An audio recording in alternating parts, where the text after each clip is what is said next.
क्या मंजर होता होगा वो जिसकी शादी हुई है और 7 दिन के बाद उसका एक्सीडेंट हो जाए। मेरी वालिदा ने मेरा पैखाना धोया।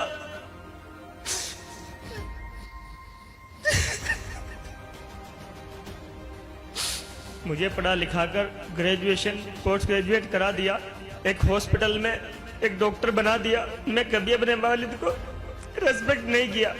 मैं उनको पलट कर जवाब देता था, उनसे झूठ बोलता था, दोस्तों के साथ घूमने जाता था। जब मुझे रियलाइज हुआ मेरे वालिद को एक साइलेंट अटैक आया था, जिनको मैं सबसे अजीज दोस्त मानता था वो मेरे साथ नहीं खड़े हुए। उन्होंने मुझे तनहा छोड़ दिया। अल्लाह का एहसान और करम है, मेरी वालिदैन जिंदा है और मैं इस मंच के माध्यम से उनसे माफी मांगना चाहता हूं कि मैं जीवन में कभी झूठ नहीं बोलूंगा, कभी झूठ नहीं बोलूंगा। मैं उनको कभी सताऊंगा नहीं, कभी उनसे ऊंची आवाज में बात नहीं करूंगा।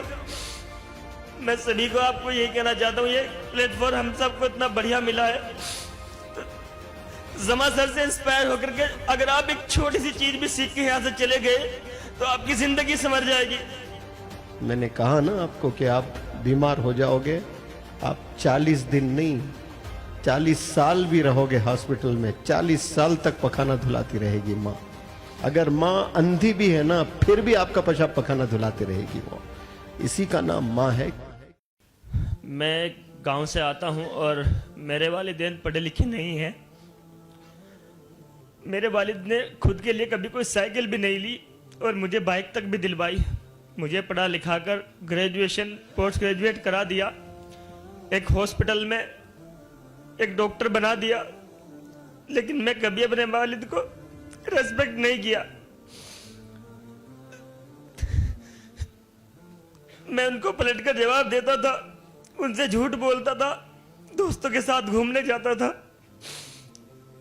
जब मुझे रियलाइज हुआ मेरे वालिद को एक साइलेंट अटैक आया था, उस टाइम मुझे रियलाइज हुआ कि मेरे वालिद ने मेरे लिए सब कुछ किया है और तूने कुछ भी नहीं किया है।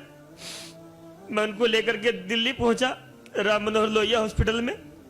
पैसा नहीं था, किसी ने कोई साथ नहीं दिया। जिनको मैं सबसे अजीज दोस्त मानता था वो मेरे साथ नहीं खड़े हुए। उन्होंने मुझे तनहा छोड़ दिया, लेकिन मेरा अल्लाह देख रहा था, उसने मुझे तनहा नहीं छोड़ा। अल्लाह की मदद वहां पर भी आई। मैं रात में 2 रकात नमाज पढ़ के रोया अल्लाह से, अल्लाह पैसा नहीं है, ऑपरेशन कैसे कराऊं।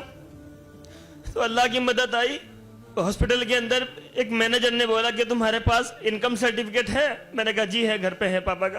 तो मैं वो सर्टिफिकेट मंगाया और मंगा करके उनको दिखाया। मेरे वालिद का ऑपरेशन बिल्कुल फ्री ऑफ कॉस्ट हुआ। तो उस वक्त मुझे रियलाइज हुआ कि जीवन में वालिदैन की खिदमत करना कितना लाजिम है। शायद उनकी दुआओं की वजह से आज वो ऑपरेशन हो पाया और अल्लाह ने मुझे वो डायरेक्शन दिखाई। और एक सबसे बड़ी कमी जो मेरे अंदर थी, झूठ बोलना। मैं सर की जब वीडियो देखा करता था 2019 में 19-20 में, तो कोविड चल रहा था 20-21 में, और मैं कोटद्वार में था, सर्विस कर रहा था, कोविड के मरीज को देख रहा था। तो मुझे वहां पे एहसास हुआ कि जीवन में कोई रिश्ता किसी का काम नहीं आ रहा। वालिदैन को छोड़ कर लोग भाग रहे हैं, बीमारी से बच रहे हैं, माएं मर रही हैं। मैं अपने हाथों से लोगों की बॉडी उठाया, 200 400 500 कुछ पता नहीं कितनी बॉडी उठाया। मैं देख रहा हूं एक मरीज इधर मर रहा है, किधर मर रहा है। अल्लाह का एहसान और करम है, मेरी वालिदैन जिंदा है और मैं इस मंच के माध्यम से उनसे माफी मांगना चाहता हूं कि मैं जीवन में कभी झूठ नहीं बोलूंगा, कभी झूठ नहीं बोलूंगा। मैं उनको कभी सताऊंगा नहीं, कभी उनसे ऊंची आवाज में बात नहीं करूंगा। जिन्होंने मेरे लिए सब कुछ किया, कुछ साइकिल नहीं रही, मुझे मोटरसाइकिल तक दिलवाई, मुझे पढ़ा लिखा कर इतना बड़ा कर दिया, 30 साल मेरा खर्च उठाया। मेरा एक्सीडेंट हो गया था 2021 में, मेरी शादी के 7 दिन बाद। क्या मंजर होता होगा वो जिसकी शादी हुई है और 7 दिन के बाद उसका एक्सीडेंट हो जाए। मेरी वालिदा ने मेरा पैखाना धोया।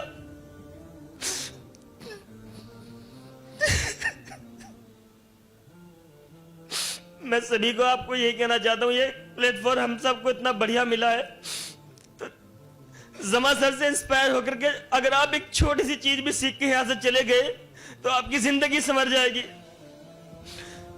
मुझे यकीन है कि आप इतना वालिदैन को सताया नहीं होगा, क्योंकि वालिदैन की दुआओं से तो आप डॉक्टर बने हो माशाल्लाह। लेकिन खड़े होकर के बोलना कि नहीं वालिदैन को मैंने सताया, झूठ बोला मैंने, और थैंकफुल है आप कितनी दर्द लेकर एक्सीडेंट होने के बाद, हालांकि बीवी खिदमत करना चाहिए, पखाना कौन धुला रही है? माँ धुला रही है, इसको माँ कहते हैं। मैंने कहा ना आपको कि आप बीमार हो जाओगे, आप 40 दिन नहीं 40 साल भी रहोगे हॉस्पिटल में, 40 साल तक पखाना धुलाती रहेगी माँ। अगर माँ अंधी भी है ना, फिर भी आपका पेशाब पखाना धुलाती रहेगी वो। इसी का नाम माँ है, क्योंकि माँ में अल्लाह वो मोहब्बत डालता है माँ के सीने में बच्चों के लिए। काश बच्चे वो समझ जाएं उस मोहब्बत को। जवानी में जो हार्मोन्स की वजह से जो लव हो जाता है नौजवान बच्चे बच्चियों को, उस मोहब्बत को तो समझ पा रहे हैं आप लोग। जब लाइफ पार्टनर्स बनाने की कोशिश करते हैं वहां तो मोहब्बत को समझ रहे हैं, लेकिन माँ की मोहब्बत की भी तो समझो ना आप लोग। जो अल्लाह मिसाल ले रहा है, मैं कितना चाहता हूं पता है बंदो, एक माँ जितना चाहती है ना उससे 70 गुना ज्यादा चाहता हूं।